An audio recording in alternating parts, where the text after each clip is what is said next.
Good morning. कैसे हैं आप लोग? जो लोग नए हैं वो सब्सक्राइब कर लेंगे और बेल आइकन भी दबा देंगे ताकि आपको मेरी वीडियो पहुंचती रहे। और आज हम एक बेसिक कॉन्सेप्ट से रिलेटेड एक नया टॉपिक शुरू कर रहे हैं। उसका नाम है समिति, एसोसिएशन। आपको पता है कि सोशियोलॉजी में बेसिक कॉन्सेप्ट एक चैप्टर है, उसमें आता है समाज, समुदाय, समिति, संस्था आदि। तो समाज भी हम जान गए हैं, समुदाय भी जान गए हैं, अब ये समिति जानेंगे और नेक्स्ट वीडियो में हम लोग संस्था जानेंगे। तो आखिर समिति क्या है, एसोसिएशन क्या है, थोड़ा इसको हम समझें। एसोसिएशन जो है, पिछले वीडियो में समुदाय को समझा था। एसोसिएशन में व्यक्तियों का एक ऐसा समूह है जो एक निश्चित उद्देश्य के तहत उसको संगठित करता है, और जब उद्देश्य की पूर्ति हो जाती है तो वो समाप्त हो जाता है। सपोज के कोई ऐसा समूह है व्यक्तियों का, आपस में मिलजुल करके कुछ स्टूडेंट ने एक समूह का निर्माण किया कि हम लोग आईएएस की तैयारी करते हैं, और आईएएस की तैयारी के लिए वो समूह का निर्माण किया और आईएएस बन गए, समूह खत्म हो गया। उसी तरह कुछ लोगों ने एक ग्रुप बनाया कि हम नेट की तैयारी करेंगे, और किसी लोगों ने एक ग्रुप बनाया कि हमें समूह ग की तैयारी करना है, और तैयारी करके कामयाब होके निकल गए। तो उस तरह का ग्रुप समिति है। जितने प्रकार के संगठन हैं वो सब समिति के उदाहरण हैं।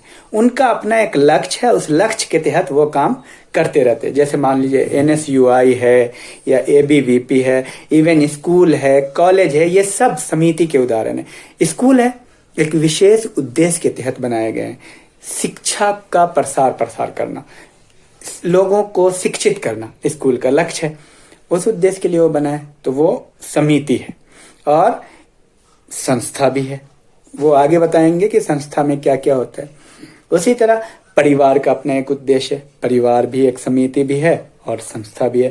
तो समिति में कुछ व्यक्ति आपस में मिलजुल करके एक विशेष उद्देश्य के तहत उसका निर्माण करते हैं, तो उसको समिति कहते हैं। सपोज कि कोई 4 आदमी मिलकर के कोई बिजनेस कर रहा है, उसका अपना एक नाम दिया और वो बिजनेस कर रहा है। बिजनेस क्यों कर रहा है? अमीर बनने के लिए, पैसा कमाने के लिए कर रहा है, तो वो समिति है। और समिति में लोग इच्छा से मिलते हैं, ऐच्छिक है, अनिवार्य नहीं है। जबकि पिछले दिनों समुदाय में हमने देखा था, समुदाय में ऐच्छिक नहीं है। समुदाय के सदस्य आप जन्म से होते हैं, लेकिन समिति के सदस्य आप जन्म से नहीं होते हैं, आप अपनी आवश्यकता से जुड़ते हैं। तो मैकाइवर पेज कहते हैं कि समिति में हम अपने सामान या विशिष्ट उद्देश्य की पूर्ति करते हैं। और गिन्सबर्ग है, वो कहते हैं समिति सामाजिक व्यक्तियों का समूह है, एक दूसरे से सहयोग कर अपने विशिष्ट उद्देश्यों की प्राप्ति करते हैं। मतलब जिन्सबर्ग भी विशेष उद्देश्य पर जोर देते हैं कि एक दूसरे का सहयोग करते हैं ताकि वो उस लक्ष्य को प्राप्त कर सके। यही बात गिलीन एंड गिलीन कहते हैं कि समिति में विशेष उद्देश्य की प्राप्ति होती है। तो कुल मिलाकर के समिति 2 या 2 से अधिक व्यक्तियों का एक ऐसा समूह है जो विशेष उद्देश्य के तहत मिलते हैं, उसकी सदस्यता होती है। जब वो उद्देश्य पूरा हो जाता है वो समिति समाप्त हो जाता है। और समिति का कुछ नियम भी होता है, कानून भी होता है, बिना नियम के नहीं वो समिति चलेगा। जैसे कि कोई भी पार्टी है, वो एक समिति है, वो उसका एक लक्ष्य है अपने पार्टी को जिताना, कुछ कराना, ठीक है। बहरहाल तो समिति की विशेषता देखते हैं। तो समिति की पहली विशेषता है, समिति संगठित होती है, ऑर्गेनाइज्ड होती है। एसोसिएशन इज ऑर्गेनाइज्ड और विचार पूर्वक संगठन है। कॉन्शस ऑर्गेनाइजेशन है, विचार पूर्वक है, ये स्वतः नहीं बन जाता है। और मूर्त संगठन है। मूर्त का मतलब होता है जो दिखता है, विजिबल है, वो मूर्त संगठन है। और नेक्स्ट पॉइंट में आप लिखिए ऐच्छिक सदस्यता है, वॉलंटरी मेंबरशिप है। और association has a specific purpose, समिति का विशेष उद्देश्य होता है। नेक्स्ट पॉइंट आप लिखिए, और hierarchy of status and power. समिति में स्टेटस का और पावर का हायरार्की होता है, संस्तरण होता है। कोई पद में बड़ा होता है, कोई छोटा होता है। समिति में कोई सचिव होता है, कोई उप सचिव होता है, कोई अध्यक्ष होता है, कोई सदस्य होता है। इस तरह से डिफरेंट हायरार्की ऑफ पावर होता है, शक्ति अलग अलग होती है सदस्यों की। उसके बाद समिति अस्थायी प्रकृति है। समिति अस्थायी होती है, टेम्पररी होती है, परमानेंट नहीं होती है। समुदाय जैसे परमानेंट होता है, समिति मैंने कैसे कहा कि स्कूल में आप पढ़ लिख लेंगे तो फिर आप स्कूल से निकल जाएंगे, हमेशा थोड़ी रहना है जिंदगी भर। लेकिन परिवार में तो रहना है ना, या उस समाज में तो आपको रहना है जहाँ पे आप हैं, उस समुदाय में वहीं पे रहना है। और समिति क्या है? साधन है, साध्य नहीं है। यानी समिति एक साधन है, मीन्स है, उसके जरिए आप लक्ष्य तक पहुंचते हैं, वो लक्ष्य नहीं है। समिति सिर्फ एक साधन है आपकी जिंदगी में, आपके कामयाबी के लिए, वो लक्ष्य नहीं है। और समिति का एक कैरेक्टर है कि समिति का परिभाषित संरचना होती है, एक स्ट्रक्चर होता है, डिफाइंड स्ट्रक्चर होता है। समिति के कुछ स्ट्रक्चर होते हैं, उस स्ट्रक्चर पे वो काम करती है। और समिति से जुड़ा हुआ अहम बात यह है कि समिति कुछ लोगों का एक समूह है जो लक्ष्य की पूर्ति करता है, लक्ष्य की पूर्ति के लिए एकत्रित होते हैं, और लक्ष्य की पूर्ति जब हो जाती है तो वो समिति से या निकल जाते हैं, समिति समाप्त हो जाती है। अब समिति के प्रकार कुछ देख लेते हैं। मैक्स वेबर ने समिति को दो हिस्से में बांटा है, समुदाय मूलक संबंध और संघ मूलक। समुदाय मूलक समिति और संघ मूलक समिति, ये आता है सवाल, अक्सर नेट में आता है। और मैकाइवर पेज ने भी समिति को दो हिस्से में बांटा है, अविशेषीकृत समिति और विशेषीकृत समिति, अनस्पेशलाइज्ड एसोसिएशन और स्पेशलाइज्ड एसोसिएशन। और इस प्रकार एक सवाल है जो अक्सर आता है परिवार से रिलेटेड, क्या परिवार समिति है? तो परिवार के बारे में आप ये जान लीजिए कि परिवार एक समिति है, लेकिन परिवार अपने आप में एक एक्सेप्शन है। परिवार एक ऐसी समिति है जो स्वतः निर्मित हुई है, और चूंकि समिति ऐच्छिक है और इच्छा से बनती है, लेकिन परिवार तो इच्छा से नहीं बनती, तो परिवार स्वतः निर्मित हुई है। और परिवार एक संस्था भी है, वो आगे बताएंगे। अब परिवार समाप्त नहीं होती, जबकि समिति समाप्त हो जाती है लक्ष्य प्राप्ति के बाद। निरंतरता होती है, क्योंकि परिवार के पास एक लक्ष्य के बाद दूसरा लक्ष्य आता रहता है। एक लक्ष्य समाप्त हुआ, दूसरा लक्ष्य परिवार में आ गया।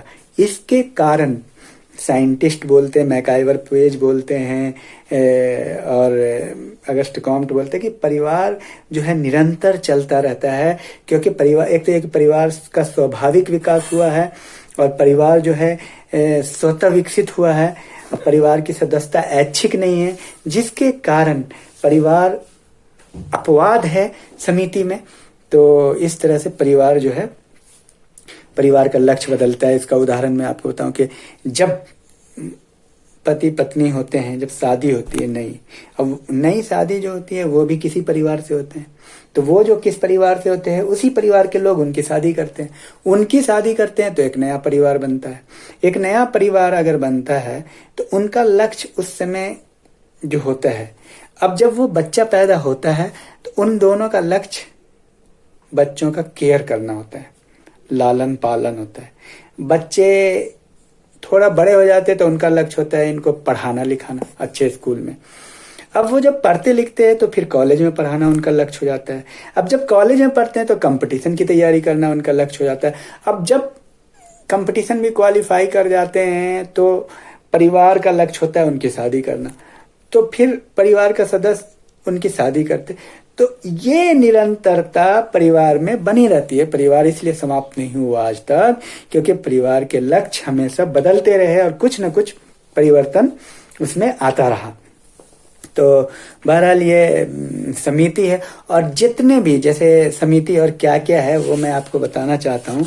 जैसे राज्य एक समिति है, परिवार एक समिति है, राज्य भी एक समिति है। समिति मतलब विशेष उद्देश्य है। जैसे राज्य का विशेष उद्देश्य है कि भाई प्रशासन सही से चले, मैनेजमेंट सही से चले। और ये समिति के बहुत सारे प्रकार है। आर्थिक समितियां होती है, राजनीतिक समितियां होती है, शैक्षणिक समितियां बहुत सारी है, मनोरंजनात्मक समितियां होती है, और बहुत सारी चीजों से जुड़ी हुई समितियां होती है। तो एक अहम चीज है जो हमें थोड़ा समझ लेना चाहिए, समिति और समुदाय में अंतर। तो सबसे अहम सवाल यह है कि समिति, आपने पहले देखा समुदाय का निश्चित क्षेत्र होता है, लेकिन समिति का क्षेत्र निश्चित नहीं होता। फिर समुदाय में हम की भावना होती है, समिति में हम की भावना नहीं होती।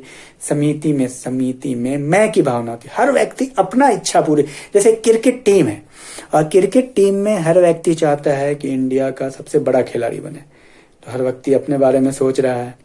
लेकिन परिवार में अगर आप देखिए तो हर व्यक्ति अपने बारे में नहीं सोच रहा है, या समाज में, समुदाय में हर व्यक्ति सामान्य उद्देश्य को लेकर के चल रहा है। वो उस सोसाइटी के बारे में वो सोचता है, उस समुदाय के बारे में सोचता है। समिति का निर्माण विचार पूर्वक होता है, लक्ष्य के तहत होता है, लेकिन समुदाय का निर्माण विचार पूर्वक नहीं होता, स्वतः होता है। और समिति की सदस्यता भी ऐच्छिक होती है। अपनी इच्छा से आपको क्रिकेटर बनना है तो क्रिकेट वाले, अपनी इच्छा से अगर आप चाहते हैं स्कूल में एडमिशन लेना तो स्कूल के सदस्य हो गए। अपनी इच्छा से आप चाहते हैं तो कॉलेज में एमए कर लीजिए। अपनी इच्छा से आप चाहते हैं तो भाई बैडमिंटन खेलने वाले बच्चों के समिति में आप जुड़ जाइए, क्लब के सदस्य हो जाइए। अपनी इच्छा से होते हैं, लेकिन समुदाय में इच्छा नहीं चलती। अगर आप भानिया वाले के हैं, आप डोईवाला के हैं तो हैं, आप रानी पोखरी के हैं तो रानी पोखरी के हैं, ये आपका कैरेक्टर है। आप अगर देहरादून के हैं तो देहरादून के आप हैं, आपको बनने की जरूरत नहीं है। तो समुदाय स्वतः निर्माण होता है। एक व्यक्ति एक समय में अनेक समितियों का सदस्य होता है।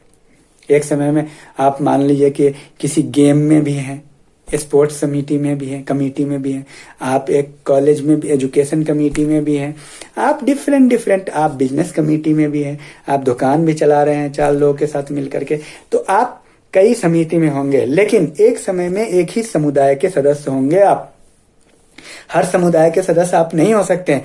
सपोज कि आप देहरादून के हैं तो एक ही समय में देहरादून के भी हैं, दिल्ली के भी हैं, मद्रास के भी हैं, ये सब कैसे हो सकता है भाई? आपकी पैदाइश कहीं एक ही जगह हुई है ना। आपने 5वां क्लास 3 जगह से थोड़ी क्वालिफाई किया है, या आपने 10th कहाँ से किया।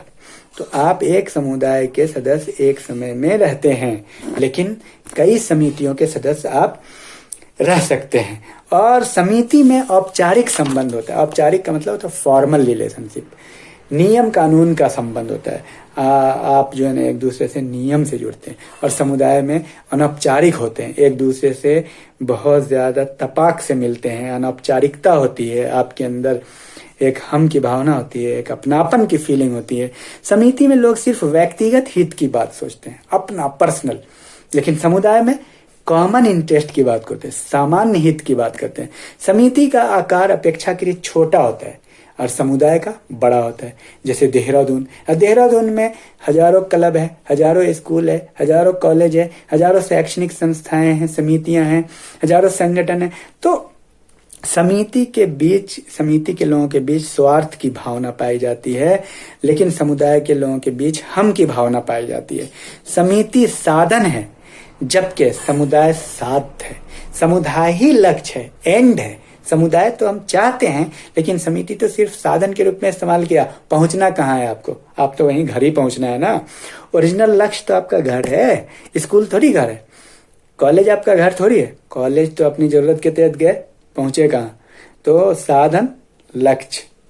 तो समिति में विशेष नियमों को पालन करने का आदेश दिया जाता है और उल्लंघन करने वालों के लिए दंड की भी व्यवस्था होती है।